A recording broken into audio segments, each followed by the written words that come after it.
Aris Magusha Charambeni Chronicles is a channel that I have set up in order to tell my life story. There are many things that I've experienced that I've never really talked to other people. And this series is mainly for my children to understand who their father is and was, the incidents that affected my life. And in that story, I'll touch on history, I'll touch on politics that I was exposed to, motivations of my life, and the things that I did later in life. Today, I'm going to talk about muzaya wangu, Mathias Tutani Dubuya.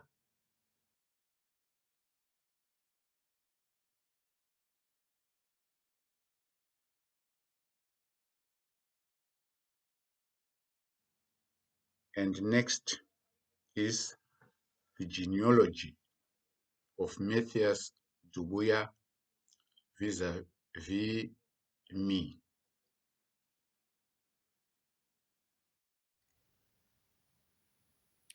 Here is a diagram that shows Mathias' genealogy. His grandparents from the mother's side were Magusha and Murge Renjira. These two had 4 children, 2 girls, 2 boys. Manyaya, Monase, Mvichana, and Siambeapi, also known as Sais. Manyaya was married to Tutani Dubuya, and they had 3 children, Elton, Mathias, and Gironzo. The third son was Lucius, born from Mashedze. Tutani had died. Mfichana was the father to Tuta Willie, and Harris was a son to Tuta Willie. So on this occasion that I'm talking about, it's Mathias who is making an eulogy on his younger Sekuru Tuta Willie, and I, as another Sekuru, was in attendance. On 21 August 1994, Mathias Tutani Dubuya, at the corner of our Mbare homestead, ready to deliver an eulogy on his life and his experiences with him. It gives me the history of the time he arrived in Salisbury.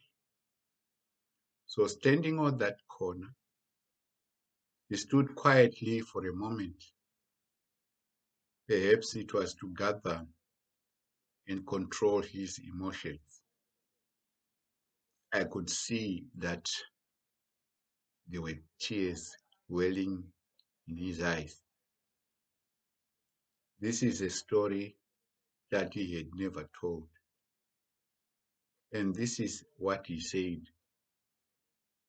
He said that in vernacular, but for the benefit of more people, I've made a loose translation as to the gist of what he was saying on that day.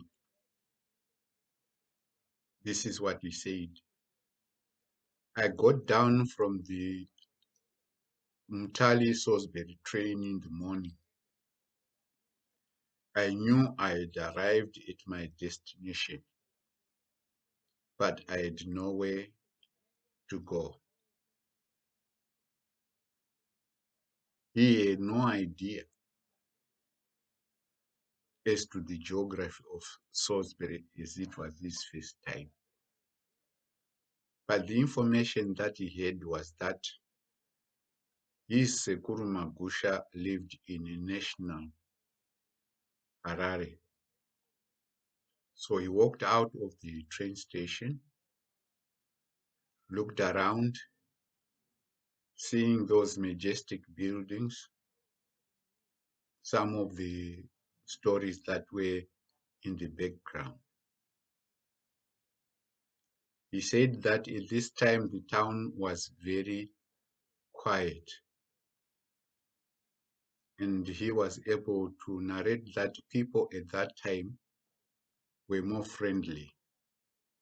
So he walked out of the train station, approached a man, and asked him for directions to his Sekuru's house in Harare. Harare was the name of our township, which, for some strange reason, at independence, they decided to name Salisbury as Harare, and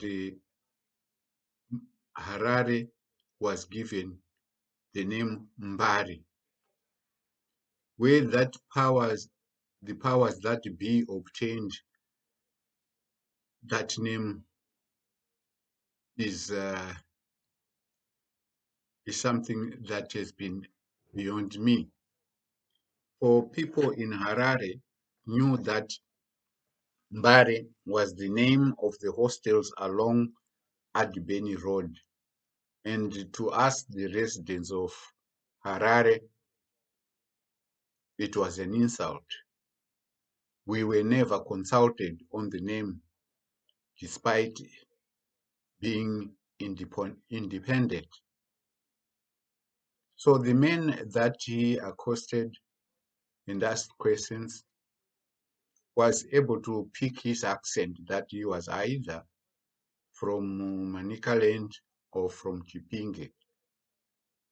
So the best that he could was to direct him to Magaba, where most of the tribes could be found uh, getting on with their businesses, because these areas were set aside for Black people to have their businesses.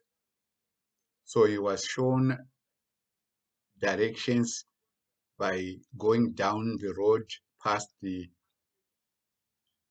charge office. Then he would continue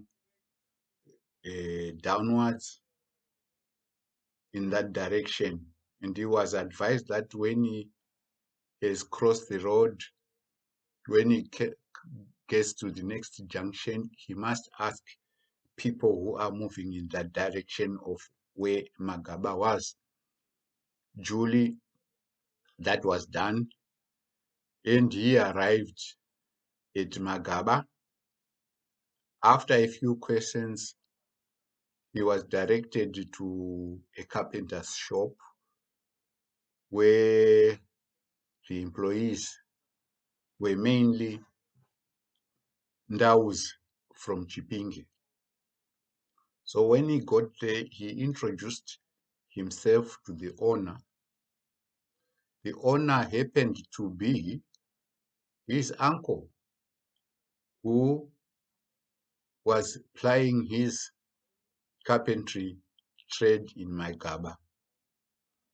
He was an uncle in the sense that Mfichana's wife, Sitea, who is and was my father's mother, was a Ruayo.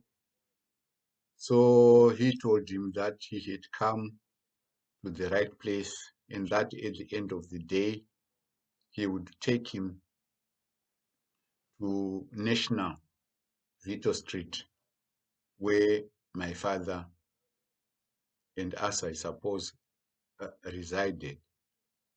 So at the end of the day, he was driven there on Sekuru Dluwaye's brown Dodge truck.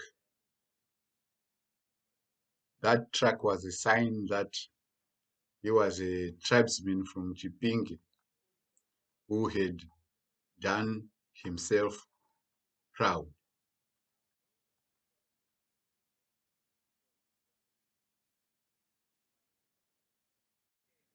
To me, Mathias' appearance has been timeless. He never aged to me. But anyway, that is not my main story. My story was the bond or the relationship that developed between me and my muzaya. On my part, it was my ride on his shoulders in 1956. He came to pick me up, and I think it must have been a Friday, so that he could take me to his place. He lived in the Joburg lines, somewhere along Jack Street, which is off the Albany Road. That is the road that leads to the Tsiga shopping center.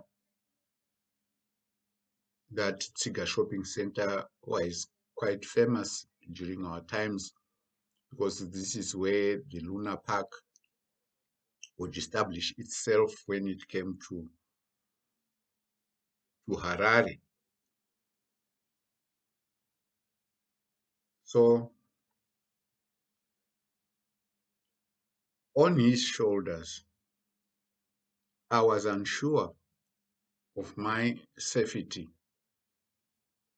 on this elevated position. I clung on his forehead, clasping so hard that I nearly covered his eyes. He reassured his little Sekuru that he was safe. We traversed from Vito Street through the new lines along the sanitary lanes, which would make our journey shorter, and the soapy smell of the communal lavatories in the New Line area was overpowering. We got to the Albany Road next to the Mbare. It was getting dark when we got to his place in Johannesburg lines. Shoulder carrying was a trait that I inherited from him. Almost all my kids have had this experience. Once inside, he got down on his haunches, pulled at primer stove, held it by the belly, shook it, and out came a bottle of paraffin, which he used to replenish it. He worked on the plunger until there was a spurt of paraffin on the fire nozzle. He struck a lion match as the stove rose into action. With more weight pumping with the plunger, the fire rolled into a blue, hissing sound. A pan with oil was placed on it, and the smell of the keeper's cooking was so powerful to my nose that the pervading smell of paraffin was drowned. That night, the little Sekuru had the keeper to himself. Thank you, Muzaya, wherever you are in the spirit world, for that memory that created a relationship of you with me. Over the years, I would go to his barber shop in Matapi hostels for a haircut. And my father, Willie, always had a haircut every Friday on his way from work. This is my story with my muzaya, Mathias Tutani Dubuya. Please subscribe to this channel and press the bell icon so that when I produce another story, you can be immediately informed. Have a good day.